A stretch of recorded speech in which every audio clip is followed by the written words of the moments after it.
It's certainly not game over in the sense that there's a lot more that we need to know that's redacted in this report. And again, this report only goes to what is criminal or not criminal. Other actions that may have compromised the president or others around him may or may not be even included in the report. But it is important to note that the facts that are now established by this report are damning. Whether they could or should have resulted in the indictment of the president or people around him, they are damning. And we should call for better from our elected officials. The standard cannot simply be that you can do anything you like as long as you can declare at the end of the day, I am not a crook.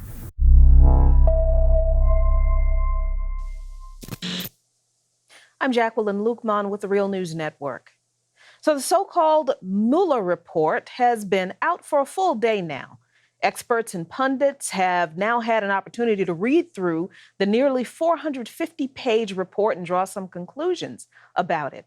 In summary, the report said that there is insufficient evidence to say that Trump's campaign conspired with the Russians to influence the 2016 election. And even though the investigation uncovered evidence of obstruction of justice, it stopped short of saying that Trump actually broke the law, noting that a sitting president cannot be indicted. But the investigation and report also does not exonerate Trump, because it also notes that Congress has the ability to investigate and potentially impeach Trump. But what does all this mean, though, for the political landscape in America going forward? That's what we want to find out today.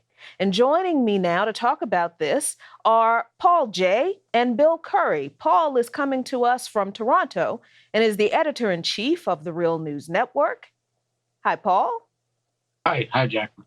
And Bill Curry is a political columnist for Salon.com. He also worked in the Bill Clinton White House as counselor to the president. Thanks, Paul and Bill for joining me today. My pleasure. So I don't want to get into the minutia of this report and what it does and does not say about the particular crimes and misdemeanors of Trump. What I want to know from both of you is, what does this report signal to not just the Democrats, but I think in particular the Democrats, but to the nation as a path for them going forward for 2020? What is the focus of the Democratic Party, and what should our focus be in regard to the presidency as a nation in light of this report? Paul, let me go to you first. Well, let's step back a bit and look at sort of the big picture here. The underlying assumption of this entire drama has been that Russia is an adversary of the United States. Trump, who is someone who I mostly disagree with on almost everything, occasionally frames something, in my opinion, correctly. And I think he did correctly once say, Russia is not an adversary. It's a competitor the same way other countries are, including those of Western Europe. Now, of course, there's a difference. Russia is a competitor, but outside the U.S. sphere of influence. Some people use the word hegemony. It's an independent, to some extent, mid-sized capitalist state, obviously with a big nuclear arsenal, and a regional power. It's not really a global power, and certainly nothing at the level of what the United States is in terms of being a global power. So this underlying idea that Russia is in some ways an existential threat for a second let's park nuclear weapon to the side, I'll come back to it, I think is false. And I think it feeds a narrative that's been very important to the Democratic Party from the days of Truman. In fact, in many ways, the Democratic Party positioned itself as more anti-Soviet than even the Republicans. Let's remember that it was under Truman we had the House of Un-American Activities Committee. Of course, that was the House. We had McCarthy. But within this whole era, the narrative of foreign policy for the Democratic Party has been very rooted in the anti-Soviet threat, which we know now was never an existential threat either, in terms of that the Soviets were never going to invade Western Europe, but the Soviet Union was never a military existential threat, let's say that. And the same thing goes for now with Russia. The narrative is very important to the entire military-industrial complex and so on. And those people in the Democratic and Republican parties very linked to that complex. So it's not to say that Russia's benign or any of this. I think it's a very right-wing government. I think in terms of the people's interest, not the American elite, the people's interest, Russia is not a very positive force in the world, except when it balances occasionally U.S. power. And we should never talk about Russia's regional or global activities without first and foremost saying no country in modern history since World War II, say, has committed the kinds of crimes, war crimes, that the United States has. And, you know, from Vietnam, endless wars, including Iraq and so on. You can't ever talk about Russia and the global situation without first positioning who's caused far more trouble on the world stage than Russia. So let me get back to the nuclear issue and why this is one issue that matters, very much so. The what I think a false narrative of exaggerating the threat of Russia. Let's assume that Russia did meddle in the elections. I still haven't seen enough concrete evidence of what exactly they did or didn't do. And partly I kind of don't care because I think it's low-level meddling. I think it was very ineffective. And I think all big countries do it to each other all the time. So in that way, I also don't trust these state agencies. I didn't trust Mueller to say there was collusion. I don't trust Mueller to say there was no collusion.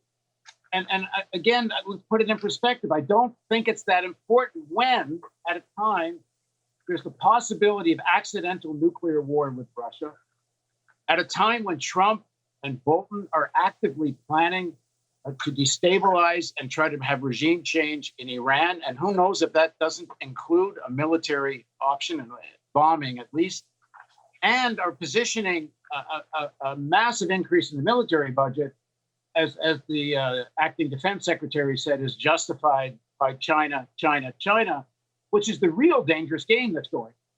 So we need to talk about all that in this kind of context. So I think you raised a lot of really great points, Paul. But Bill, let me ask you, what are your thoughts on the importance of this report and what it means politically in the context of the issues that Paul raised? The nuclear threat, the truth about the growing military-industrial complex here in the United States that's expanding globally. Certainly, Russia is not a benign actor on the world stage. But does this report elevate Russia to an element of importance that maybe it shouldn't be in the political discourse in this country? I think Paul's right to believe that we'd all be better off if the average American citizen knew a great deal more about our own comportment in the world, the degree to which we've relied on unilateral military interventionism, the degree to which we've actually not only interfered in other countries' elections routinely, but overthrown valid elections through violence. And I often say about this country that almost everything we do that shames us is something we did in private and lied about. One of the things we could do to make American foreign policy better is to bring our foreign policy public. When it's all done out in the open, we make better decisions and sometimes even do things that make us proud. The second thing I'll say, though, is that I think that Paul, in my deep belief, confuses a couple of different arguments here. I fear Vladimir Putin. I don't fear his tanks. I fear his banks. I don't see this as a geopolitical struggle. I agree with everything he said about hegemony and localism of most Soviet activity. But Putin and Trump are the two most visible and influential opponents of democracy in the world today. Putin has made many comments that expose an absolute loathing and contempt for democracy. And while it's true that other countries have no doubt meddled in our elections, no one has any examples of any consequence until this. And so The people who want to make that case, everybody does it, should pony up with some concrete examples. This was different, and it had an impact. And a lot of people on the left don't want to come to terms with that, in part because they worry that the Cold War is being, reignited by it. And that's a legitimate concern, although I would just point out that the people who want that big military budget that Paul was talking about are Trump and the Republicans. And the opposition, the Democratic side, both major parties have had a bipartisan commitment to a self-destructive foreign policy for a long time, throughout certainly the entire post-World War II era. And in each party, there was a different strain of resistance: isolationists among the old Taft Republicans, and genuine peace activists and anti-militarists on the Democratic side. All of the meaningful opposition to it comes from people, many of whom are also concerned about the subversion of democracy. The Clintons used to talk about teaching moments, and it would be great if we could use this as one, although in this case, they themselves would have to be students, not teachers. But that is that this would be a great time to examine everybody's intervention, all of our own meddling.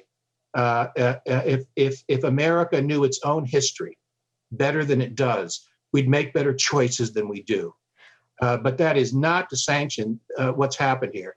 The second thing the left worries about a lot, I worked for the Clintons, but I worked very hard. I wrote very hard every week in Salon and other places for Bernie Sanders, and was disappointed deeply, as so many were, in the outcome of the primary. But the differences here are real. And part of the anger and disappointment we all feel, I think we worry that the Russiagate, whatever you want to call the Mueller investigation, takes away from the responsibility that Clinton herself has and that the Democratic Party has for its own demise. The Democratic Party, like the Republican Party, mortgaged itself to big donor politics, and thus mortgaged itself to the past and to a set of economic practices that impair the just distribution of power, wealth, income, and opportunity in America. And the main reason Hillary lost that election is that she doesn't know that. I'm so glad you brought up that. But at the same time, to say that the pilfered, just so you know, when Cambridge Analytica pilfered the Facebook data, they handed it to Steve Bannon. That's a felony. It's a foreign enterprise committing a felony in America. And they gave him, and he at least had the brains to pick up on it. And he read that Facebook data, wrote the Drain the Swamp ad, and they took the Midwest. And they took the Midwest also by sharing polling data. It turns out, we learned yesterday, that they shared lots and lots of polling data with the Russians on a weekly basis. They were clearly targeting an American election. Those are multiple felonies, and standing up to correct them is the right thing to do. Okay. So if you want, I'll go to the politics of it if you'd like. Mm-hmm. And I've always found the politics mixed. Okay. Impeachment doesn't just require the Senate in addition to the Congress, it requires the public. And the public's mind isn't made up. I've thought from the beginning that the best thing to do about this is to reserve criminal prosecutions to the post-Trump presidency. Let some other Justice Department make a decision, and if it decides to prosecute, let some other jury decide. I still think that's what we ought to do, and remain as focused as we can on putting a blueprint on the table for genuine political reform and economic justice. That's where we ought to be focused, and we shouldn't let this take our eye off the prize. So I'm really glad that you brought up one particular point of particular leaders, Trump and Putin, being the most vocally outspoken in opposition to democracy, and that leading to this kind of wholesale sellout of some Democratic candidates who are quite pro-war, because I think that is something that we do miss sometimes in this conversation of Trump being more involved in the military-industrial complex or more invested in it than others. But there is the issue of other world leaders who have quite a bit of influence in American politics that we don't seem to pay as much attention to as we have this investigation, and that is in the person of Benjamin Netanyahu. Netanyahu met with Vladimir Putin, and we're not talking about that. Netanyahu was invited. I do. Go ahead. I do a lot. In the context of American. Bibi Netanyahu was the first Putin. He actually came in 2012. went on Meet the Press, went all over the country, plumping away for Mitt Romney against Barack Obama. Right. But I will say this: I don't know that he broke laws. I don't know that there was subversion. There are myriad felonies committed here, and they've been a part of a fascist politics in which a propaganda machine exploits people's fear of the vulnerable other, spreads conspiracy theories, encourages violence, discredits their opponents. It's a kind of politics, and it's an illegal politics of which I know. Much of my life I spend studying political corruption. That's what I do, and I don't know of a precedent for it. People keep saying there are some. I don't know of them. Well, when we're talking about this report, and Paul, I want to ask you your opinion on this issue of why we are focusing so much on Russia and not on other malign actors on the world stage, such as Netanyahu, who have a lot more influence on American politics than, say, Russia does. This report doesn't actually prove, or at least it doesn't act on any evidence of any crimes. So if our Department of Justice, Paul, is saying, and our highest investigators in the land are saying, we're not going to use this investigation and this evidence to indict a sitting president, but they're then saying Congress can, but then Congress doesn't act. And at the same time, the same Congress is not focusing on other global malign actors. What does that say about the confidence that the American people have in our process of government? Well, I don't think the American people should have any confidence in our process of government. So that's not I never worry about that. One of the things I've liked about this entire Mueller thing and the congressional hearings so far is I think the more, not just Trump, but the very office of the presidency is discredited, at least taking away the sort of imperial halo off the president, I think is a good thing. Just want to correct something Bill said. I think maybe it was just he misspoke. He said Cambridge Analytica was a foreign company. My understanding is principally owned by American billionaire Robert Mercer. Yeah, it was a British company bought by the Mercers. That's exactly correct. Yes. It was an initially British company, then bought by the Mercers. Thank you. And Yeah, he is someone who is very, very little known about in the United States. But if we're talking about malign actors, he's certainly one. He's terrible. But he's, for better or worse, he's American. Listen, let's get back to where we are in this moment of time historically. It's not an accident that just days after the Mueller report dropped, Trump and supposedly clears Trump, and I don't think it really does, but that's the way Barr spun it when the Barr's memo first came out, or when he first spoke about it. But just days after, the United States declares the Iranian Revolutionary Guard to be a terrorist organization. Now, that issue came up in 2007 with something called the Kyle Lieberman Amendment, which wound up not passing. But everyone at the time, everyone, including Obama and Biden and many of the foreign policy leaders, the Democratic Party, not Hillary Clinton, by the way, who voted for this amendment, but all the people that voted against, even though they were in a minority, said that this is a step to war with Iran, because the Iranian Revolutionary Guard is part of the Iranian armed forces. It's part of the government apparatus. It's like saying the Marines are a terrorist organization and not the American government. It doesn't make any sense. So there's a very aggressive agenda we are in the middle of, we're in the moment of. So let's not forget that. So when we're talking about malign actors, the most important malign actor right now is the United States. And it's not just Trump. There are people within the Democratic Party, for example, Chuck Schumer, who was very happy. Chuck Schumer never supported Obama's nuclear deal with Iran. Chuck Schumer has a lot of agreement, and the forces that Chuck Schumer represents, which includes funders like Haim Saban, who's the billionaire very closely linked to Israel, and to some extent, somewhat little less with Netanyahu, but also with Netanyahu. But he's the Democrat billionaire. And then on the Republican side, they have Sheldon Adelson. But they share a very aggressive posture towards Iran, and they want the United States to go in that direction. But let's not forget the Saudis.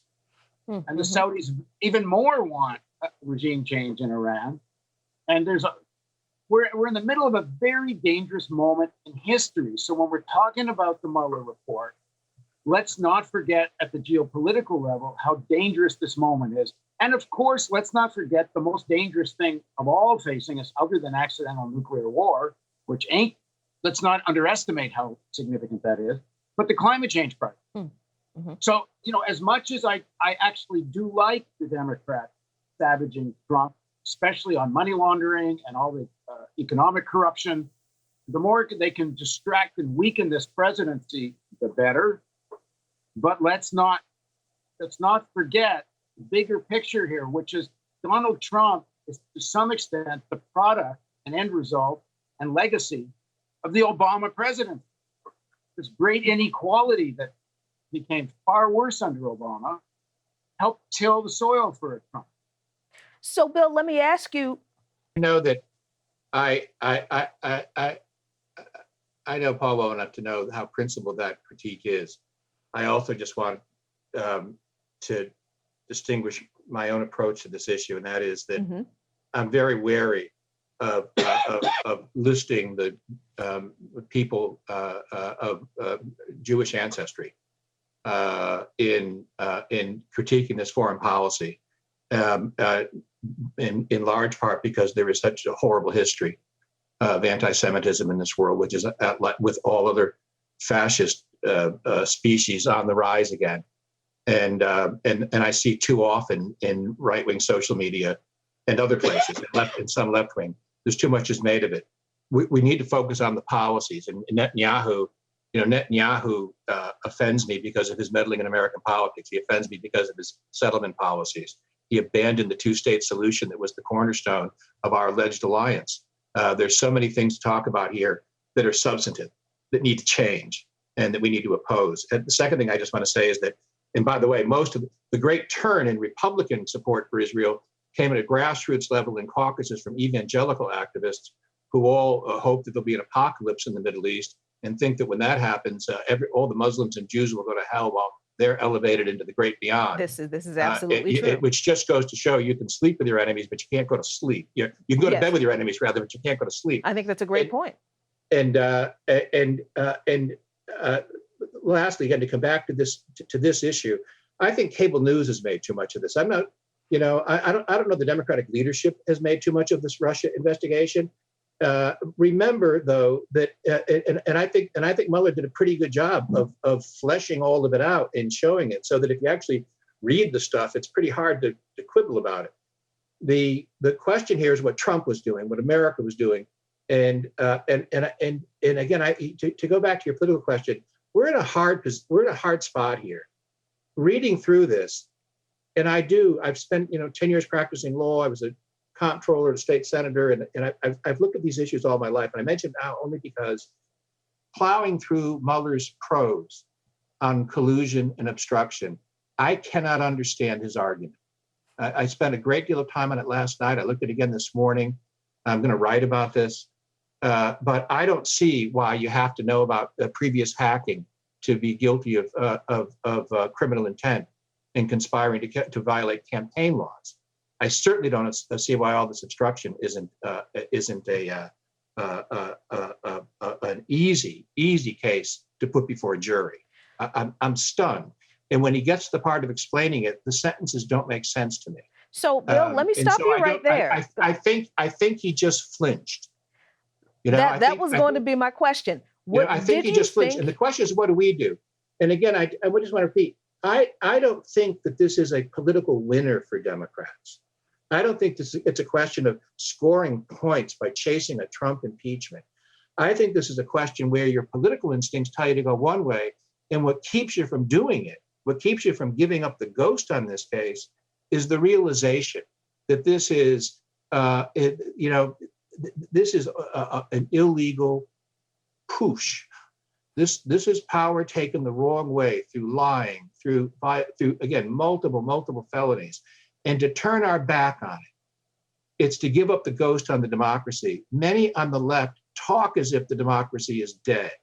It's diseased, but it ain't dead yet. And our job is to defend it. Economic democracy, political democracy, our job is to go out and fight for it. And that leaves me still unsure. As I said, I think the answer here is to encourage the next administration to put these facts before the Justice Department and let a real case be made if they find one, and if they do, let a judge and jury decide. But everything I see tells me that there is criminal collusion, there is criminal obstruction, and everything within me recoils from it and believes that that if we're going to have a democracy, we do have to fight and stop and fight these fights, even when they're not politically convenient, as they are not now. So, Bill, you said that you believe that the next administration should put this before a judge and a jury. What if the next administration is another Trump administration? Because then they won't. then they won't, or any Republican administration.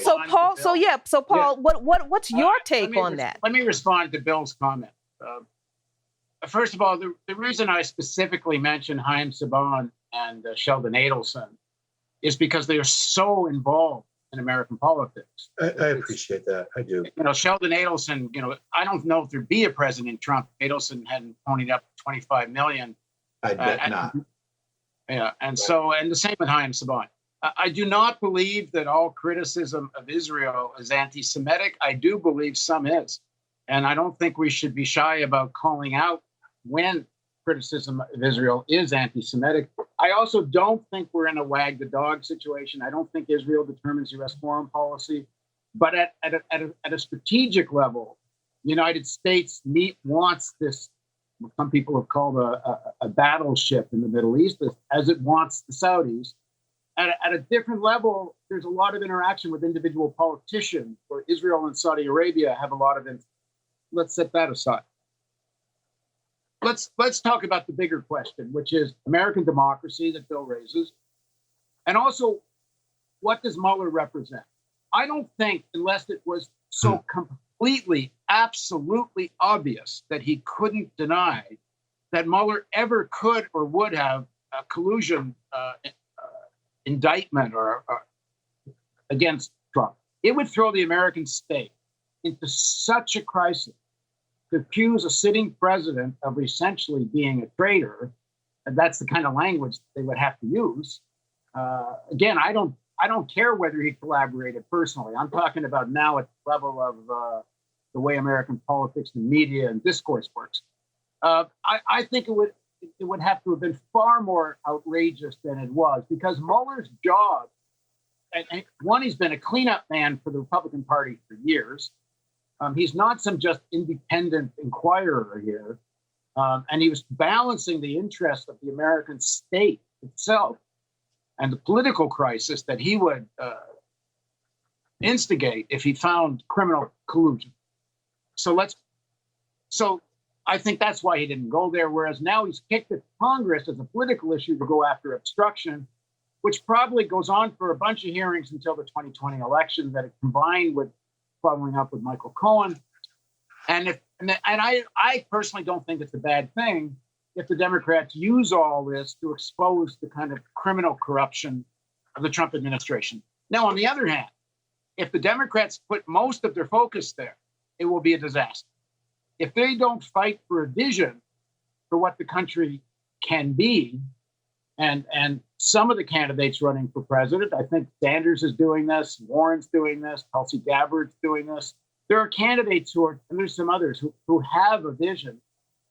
But if the media and the Democratic Party cling to the status quo, the corporate Democrat, the Biden kind of Democrat, if that becomes the vision they fight for, they're going to strengthen these kinds of far right-wing forces of Trump and the Koch brothers and Robert Mercer, who we mentioned, and many others who are part of this far-right cabal.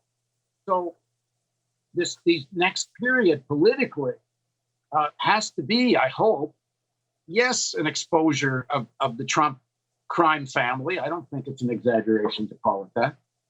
And two, they're better use these hearings, as some are trying to, for things like a Green New Deal and what reform to the prison system would really look like, but most importantly, take on also the issues of finance and financial reform. This next period is all about the 2020 elections, which are probably going to be the most decisive elections in American, in maybe world history. All right, so Bill, I'm going to give you the last word. What's your take on what Paul said as far as the direction for the Democrats in light of these hearings leading up to 2020? What's their best bet to get some traction some positive traction out of this investigation and this report? I think first of all, I agree with everything that Paul just said, and as I said earlier, there's a great temptation in all things Trump to over personalize and to just make attacks at him that end up sounding like the attacks he makes on everybody else. We need to put a blueprint on the table for political reform and economic justice. That's the ticket. The Democratic Party needs to free itself from its indentured servitude to big donors. We're mortgaged not just to powerful economic interests, but to the past. And it makes real reform an impossibility. And so those are the things we need to change. In corruption in America, in the famous Citizens United case, Justice Kennedy said it had two famous holdings: the corporations were people and that money is speech. But his key holding was that there was something called hard corruption, lies, extortion, embezzlement, and then something called soft corruption, revolving doors, pay-to-play politics, no-bid contracts, all of that. And he said, on no evidence at all, because there isn't any, that hard corruption mattered and soft corruption didn't. We lose more to soft corruption every day in this country. It's the system, it's the corruption of the entire system. It's why the United States is the only country in the world rolling back its fuel efficiency standards and declaring war at its own solar industry and betting big on coal. The greatest threat in climate change isn't the internal combustion engine; it's public corruption. That's what's killing us. And so I think we have to be very careful here as we go forward, but also very energetic. What Trump has given us is a gift. He's given us this easy to see classic tableau of hard corruption in all of his agencies. And Democrats just have to not make the mistake of pretending. Trump's the most corrupt president, I believe, in American history, but he didn't invent corruption. And the Democrat, whether it's Elizabeth Warren, whoever else, the key here is to be willing to stand up and say, I know our side has done this too. We take responsibility. We don't just cast blame. And we know the answer isn't just to trot all these people off to jail, but to insist on systemic reform. And then they have to make people understand as best they can how much it's cost us. That this is the way the powerful rule, and this is where we can cut that cord. So, whether it's the Mueller stuff or all the rest of the associated corruption of this administration, the oversight job here in the Congress, especially, is to root it out, show it, and then connect it to a larger story of how we move forward and make this a better country. Well, I would love to continue to have more of this conversation, and we will obviously be watching this ongoing investigation and story into this corrupt presidential administration as it goes forward. But we're out of time today. But I want to thank you very much for joining me today, Paul Jay from Toronto and Bill Curry. From beautiful Farmington. Yes. From beautiful sunny Farmington. It was great. It was great to be with you. Nice talking to you, Paul, as always. Thank you. Spirited discussion, gentlemen. We'll continue to have these kind of spirited discussions. I am Jacqueline Luqman, and this is the Real News Network in Baltimore.